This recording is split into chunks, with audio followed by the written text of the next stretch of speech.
Hello friends, ভাতৰ থালিখন ready কৰিব লৈছো। ভাতৰ থালিত নেমু মেইন নহয় যেন আৰু সেই বুলি নেমু চেপি ললো।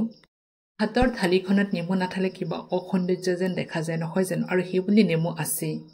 থালিখন সম্পূৰ্ণ কৰাৰ আগতে মই ৰেচিপি এটা বনাই লওঁ। সকলোৰে চিনাকি খুতুৰা শাকৰ ভাজি এটা বনাই লম। শাকখিনি ধুনীয়া কৰি সাফা কৰি নিমখ দি বইল কৰি ললো।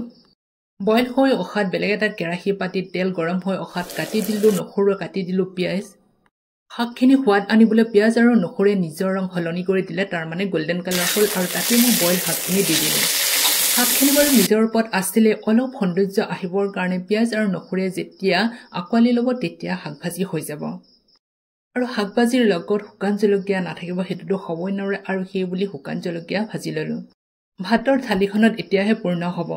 থালিখনত আছে খুতুৰীয়া শাকৰ ভাজি, বন্ধাকবিৰ ভাজি, দালি আৰু শুকান মাছৰ কাৰী, লগত আছে কেঁচা পিয়াজ, নেমু আৰু জলকীয়া এটা। আজি এনেকৈ ভাতৰ থালি পূৰ্ণ কৰিলোঁ, তাৰ মানে ধুনীয়াকৈ এনেকৈ সজাই ল'লোঁ। কেতিয়াবা ভাতখিনি এনেকৈও খাই ভাল লাগে নহয় জানো, মাছ মাংস নহ'লেও এনেকৈ হ'লেও ভাল লাগে।